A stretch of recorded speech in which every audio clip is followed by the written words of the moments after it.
2014 ఎన్నికలప్పుడు పెట్టారండి. ఇవాల్టికి కూడా సంస్థాగత నిర్మాణానికి సంబంధించిన లోపమా? లేకపోతే ప్రణాళికా లోపమా? తాజాగా పవన్ కళ్యాణ్ గారు చెప్పుకొచ్చారు. మనం అప్పుడు 21 సీట్లు తీసుకుంది ఆ రోజున జగన్ ప్రభుత్వాన్ని గద్దె దించడానికి. మిగతాది మనం ఇప్పుడు అట్లా గాదు.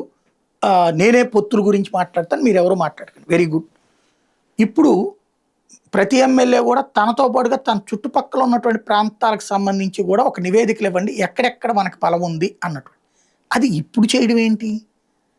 ఈ 2 సంవత్సరాల్లో ప్లాన్ చేసుకోవాలి కదా! ఎన్నిసార్లు మీటింగ్‌లయినాయి?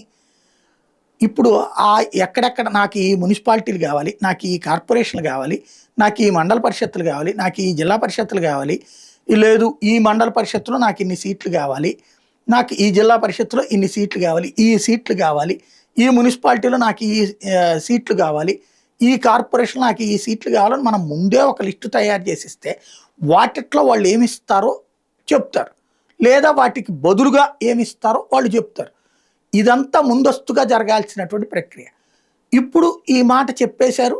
ఆయన కేరళ వెళ్ళిపోయారు. 20 రోజుల పాటు ట్రీట్మెంటు. ఈలోపు ఇక్కడ యాక్టివిటీ నడుస్తుంటుంది. మీరెవరు పొత్తులతో మాట్లాడొద్దని చెప్పారు.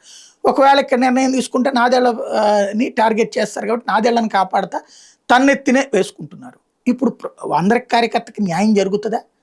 జరుగుతుంది అంటే పవనే నిర్ణయం తీసుకున్నారు కాబట్టి మీకు న్యాయం జరిగినట్టే అని భావించాల్సినటువంటి అవసరం. అసలు ఇప్పటిదాకా ఎక్కడ బలం ఉందో ఇప్పుడు తెలుసుకునే ప్రయత్నం చేయడం ఏంటనేటటువంటిది ఒకసారి ఆలోచించుకోవాల్సిన అంశం.